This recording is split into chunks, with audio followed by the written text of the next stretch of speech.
सुल्तान Nureddin जंगी। जब वो अलरिबा शहर के नवा में पहुंचे तो उन्होंने देखा वहां दूर तक खैमों का एक शहर आबाद है। मुजद्दिद दीन अपने भाई शम्स दीन और अपने अमजाद खतलख बिन जाहिद के साथ अपने मुसल्लह दस्तों को लेकर जब इस खैमागाह में दाखिल हुआ तो लश्करी अपने खैमों से निकलकर बड़े एहतराम, बड़ी अकीदत व इरादत मंदी के साथ मुजद्दिद दीन, उसके भाई और अमजाद का इस्तकबाल कर रहे थे। यहां तक कि एक जगह मुजद्दिद दीन रुक गया, अपने घोड़े से उतर गया। उसकी तरफ देखते हुए शम्स दीन और खतलख बिन जाहिद भी उतर गए, इसलिए कि एक शख्स अपने कुछ हमराहियों के साथ सामने आया, जिसे देखते ही मुजद्दिद दीन ने इसे अपने गले लगा लिया था। मुजद्दिद दीन से मिलने के बाद वो शख्स और उसके साथी शम्स दीन और खतलख से मिल रहे थे। फिर जो शख्स अपने हमराहियों के साथ मुजद्दिद दीन के इस्तकबाल को आया था, इसे मुजद्दिद दीन एक तरफ ले गया। जो कुछ कार्लोस और उसके अहल खाना पर बीती थी, इसकी तफसील उससे कही। दोनों ने आपस में मिलकर कोई मामला तय किया।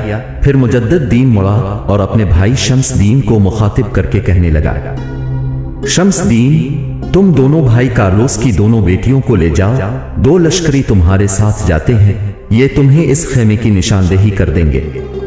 ये खेमा इनमें से एक है जिसका एहतमाम हमने आने वालों की रहाइश के लिए किया है। फिर मुजद्दिद दीन अपने भाई शम्स दीन के करीब हुआ और उसके कान में सरगोशी करने लगा, शम्स दीन, खेमे में इनके आराम, उनकी जरूरत की हर शय का ख्याल रखना। फिर इनसे तफसील भी पूछना कि फ्रांसीसी नाइटों ने क्यों इनका इस्तेसाल किया, क्यों इनको नुकसान पहुंचाया। उनसे यह भी तफसील जानने की कोशिश करना कि उन्होंने किन हालात में फ्रांस से निकलकर इन सरजमीनों का रुख किया, और फिर वो कौन से लोग हैं जिनके पास ये अलरिबा में कयाम करना चाहते हैं। पूरी तफसील इनसे जानना। फिर साथ ही जो लश्करी तुम्हारे साथ जाएंगे, मैंने उन्हें हिदायत कर दी है कि वो तबीब को भी इस खेमे में पहुंचाएं, जो आर्जी मरहम पट्टी खत्म करके कार्लोस का सही इलाज कर दें। मेरे ख्याल में अब तुम जाओ, मैं थोड़े से उमूर पर लश्करी मामला तय करके फिर तुमसे मिलता हूं। उसके साथ ही मुजद्दिद दीन के कहने पर शम्स दीन और खतलख 2 लश्करों की रहनुमाई में कार्लोस और उसकी दोनों बेटियों को अपने साथ ले जा रहे थे। वो दोनों शम्स दीन और खतलख को एक काफी बड़े खेमे की तरफ ले गए। दोनों लश्करों ने सहारा देकर कार्लोस को नीचे उतारा और खेमे के अंदर लेकर गए। मर्सीना और मशाल दोनों बहनें भी अपने घोड़ों से उतरकर खेमे में दाखिल हुई।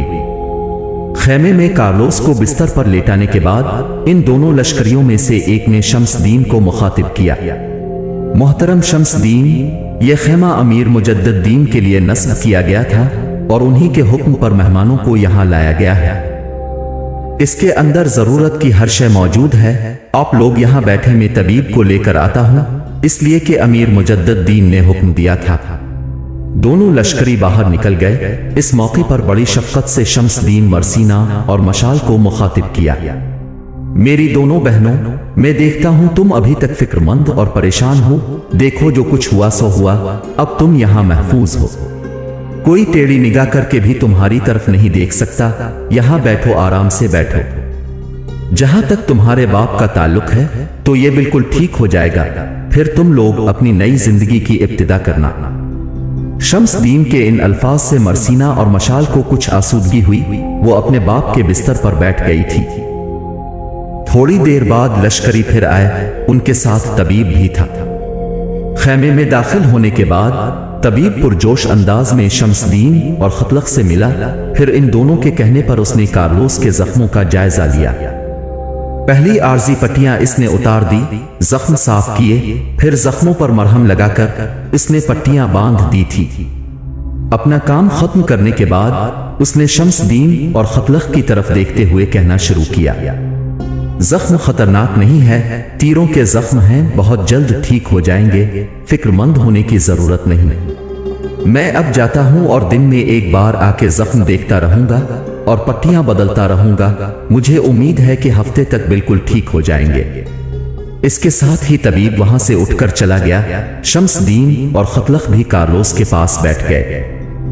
फिर शम्स दीन ने कार्लोस को मुखातिब किया, अब आप कैसा महसूस कर रहे हैं?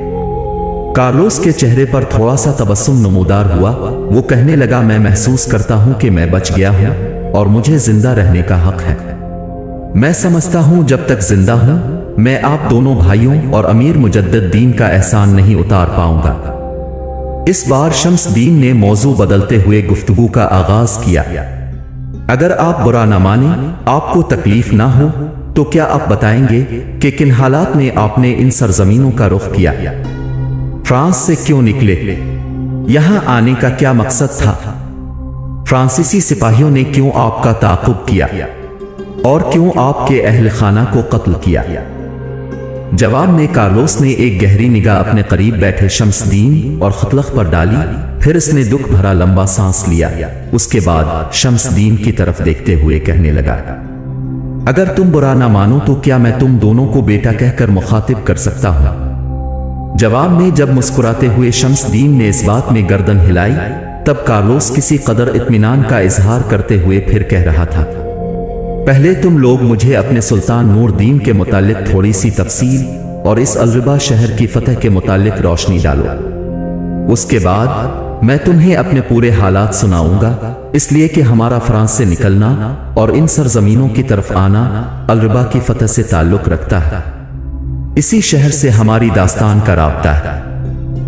कार्लोस की इस गुफ्तगू के जवाब में शम्सदीन ने सोचा, फिर खेमे में इसकी आवाज सुनाई दी, कार्लोस मेरे मोहतरम, जहां तक हमारे सुल्तान नूरुद्दीन का ताल्लुक है तो वो सुल्तान इमादुद्दीन का बेटा है। सुल्तान इमादुद्दीन का नाम तुम लोगों ने सुन रखा होगा। सुल्तान नूरुद्दीन के 3 भाई हैं, सबसे बड़ा सैफुद्दीन, इसके बाद नूरदीन, कुतुबुद्दीन और फिर नुसरतदीन। मादुद्दीन की वफात के बाद हलब का सुल्तान नूरुद्दीन बना। मादुद्दीन से पहले और उनके दौर में इन सरजमीनों में सलीबियों का दौरा था।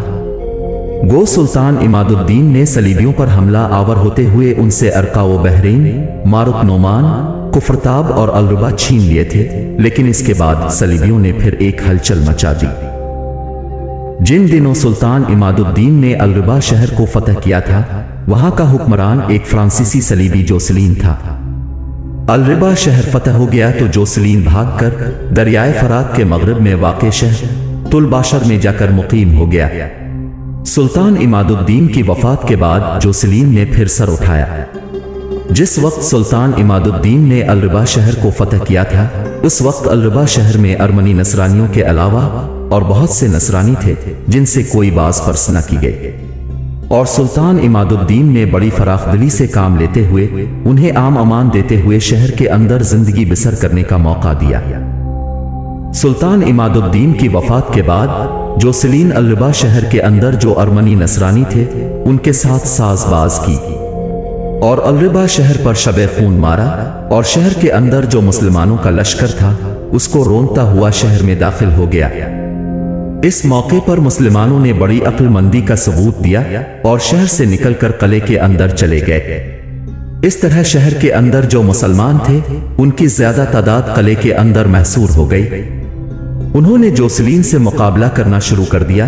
साथ ही इस वाक़ये की इत्तला उन्होंने अपने मौजूदा सुल्तान नूरुद्दीन को कर दी। नूरुद्दीन एक जर्रार लश्कर लेकर उस शहर पर हमला आवर हुआ और जोसलीन से मुकाबला किया। जोसलीन को बदतरीन शिकस्त हुई। उसके बड़े बड़े सूरमा इस जंग में काम आए और जोसलीन खुद भेस बदलकर फरार होने में कामयाब हो गया।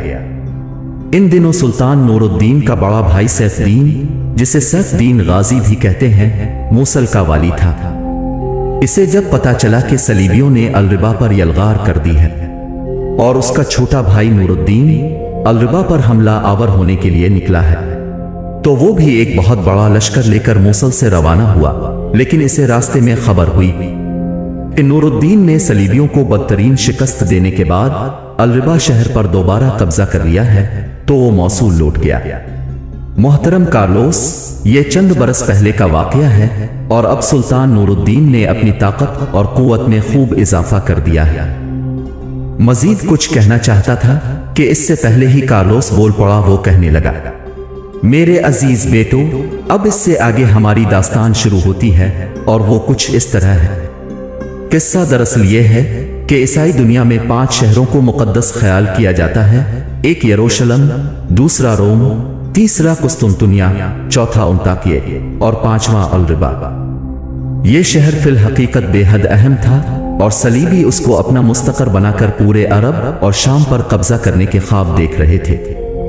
यहां तक कहने के बाद कार्लोस रुका, फिर वो अपना सिलसिला कलाम जारी रखते हुए कह रहा था, मेरे अजीजों, तुम्हारे सुल्तान इमादुद्दीन ने जब ये शहर सलीबियों से छीना तो यरूशलेम के अहले फरंग को इसका बड़ा सख्त सदमा हुआ और इसी वक्त से यूरोप में सलीबी जंग के मुताल्लिक गुफ्तगू होने लगी थी। ताहम जोसेलिन चूंकि अरब से भागकर तुलबाशर शहर में जाकर अपनी कुव्वत जमा कर रहा था, लिहाजा यूरोप वालों को यह ढारस थी कि एक ना एक दिन इमादुद्दीन को भगाकर जोसेलिन अपनी खोई हुई ताकत, कुव्वत और हुकूमत को बहाल करने में कामयाब हो जाएगा। लिहाजा इमादुद्दीन के मरने के साथ ही यूरोप वालों की शहर पर फ्रांसीसी नजाद जोसेलिन ने अल-रिबा पर हमला कर दिया। वो इन इलाकों में सलीबी इज्जत और तौकीर को बहाल करना चाहता था। लेकिन इमादुद्दीन के बाद तुम्हारे नूरुद्दीन जंगी ने जब अल-रिबा में जोसेलिन को जिल्लत आमेज शिकस्त देते हुए इस पर भी कब्जा कर लिया तो इससे पूरे यूरोप में गम व हुज़्न और गुस्से की एक लहर दौड़ गई। इस लहर, इस दुख, इस गम में उस वक्त मजीद इजाफा हो गया जब अल-रिबा से कुछ अरमनी पादरी यूरोप गए और उन्होंने पोप योगिनस की खिदमत में हाजिर होकर नसरानी दुनिया के खिलाफ अल-रिबा में दुख भरी कहानी सुनाना शुरू कर दी। इन इलाकों के ईसाइयों की सिफारत का परअलम बयान सुनकर पोप की आंखों में कहते हैं सबीले अश्क शुरू हो गया और उसने ऐलान कर दिया कि अर्ज़ मुक़द्दस नसरानियों की मदद करना खुदावंद यसू के सारे नाम लेवाओं का फर्ज़े अव्वलीन है। अगर वो इस वक्त भी ना उठे तो यरूशलेम को भी अपने हाथों से खो बैठेंगे।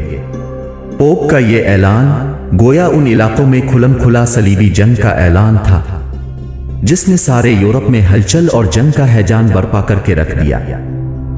हालात की सितम ज़रीफी देखिए कि इन्हीं दिनों यूरोप में एक राहिब उठा, उसका नाम सेनेट बर्नार्ड था और उसकी मशहूर कुन शख्सियत और शोला बयानी ने सारे यूरोप में आग लगा के रख दी। ये सेनेट बर्नार्ड बरगंडी के एक अमीर का बेटा था और लगातार 15 बरस से राबानियत की जिंदगी गुजार रहा था। यहाँ वक्त की बदतरीन सितम ज़रीफी ये भी सामने आती है कि पहली सलीबी जंग के शोलों को हवा देने वाला भी एक राहिब पीटर था, तो दूसरी सलीबी जंग पर भी अहले यूरोप को आमादा करने वाला एक राहिब सेनेट बर्नार्ड ही उठा। गोया तारीख अपने आप को दोहरा रही थी। सेनेट बर्नार्ड की धुआंधार तकरीरों ने यूरोप में वही कैफियत पैदा कर दी जो गुज़िश्ता सलीबी जंग से पहले पैदा हुई थी, बल्कि फिल हकीकत उससे भी बढ़कर जोश पैदा हो गया और अदना तबका से लेकर बादशाहों तक मुसलमानों के खिलाफ गैज़ व गज़ब की एक लहर उठ खड़ी हुई। नौबत यहां तक पहुंची कि फ्रांस के एक शहर बेजली जहां के हम रहने वाले हैं, वहां ईसाई दुनिया का एक जबरदस्त इज्तिमा हुआ जहां न सिर्फ आम लोगों का बेपनाह हुजूम था बल्कि उमरा तबके के लोग भी बड़ी कसरत से इसमें शरीक हुए थे। यहां तक कि फ्रांस का बादशाह लुई हफ्तम खुद इस इज्तिमा में शामिल हुआ। इस इज्तिमा में सारी फजाएं जंगी नारों से गूंज रही थी और गैज़ व गज़ब में भरे लोग फिलफौर किसी फैसले पर पहुंचना चाहते थे। इस पुरजोश फिजा में राहिब सेनेट बर्नार्ड ने ऐसी असर अंगेज तकरीर की कि लोगों के दिल ढल गए। खुद फ्रांस के बादशाह ने आगे बढ़कर सेनेट बर्नार्ड के हाथों से सलीब ली और तमाम मजमा के सामने सलीब को अपने सीने से लगाकर ऐलान किया कि वो सलीबी जंग में जरूर हिस्सा लेगा। अब लोगों के जोश व खरूश की इंतहा ना रही। सब ने ऐलान किया कि वो जरूर सलीब की सरबुलंदी की खातिर अपनी जानें कुर्बान कर देंगे। वेज़ली की कॉन्फ्रेंस के बाद गांव के गांव, शहर के शहर खाली होना शुरू हो गए। सिवाय अपाहचों और बेवाओं और यतीमों के वहां कोई मुतनफ़्फ़स नजर न आया। बाकी सब लोग सलीब बरदारों में शामिल हो गए। जिन लोगों ने हथियार उठाने से गुरेज किया, सलीब बरदारों ने उनको गैरत दिलाने के लिए चरखे और तुकले भेजे। वेज़ली की कॉन्फ्रेंस से फारिग होने के बाद राहिब सेनेट बर्नार्ड ने जर्मनी का रुख किया और जर्मनी के बादशाह बरकानरुड को सलीबी जंग में शामिल होने की तरगीब दी। पहले तो जर्मनी के बादशाह ने सर्द मेहरी से काम लिया, लेकिन जब एक दिन राहिब बर्नार्ड ने उसके सामने एक इंतहाई मुअस्सर और दर्दनाक तकरीर की तो उसका दिल पिघल गया और उसने फौरन राहिब बर्नार्ड से सलीब लेकर सलीबी जंग में शरीक होने का ऐलान कर दिया।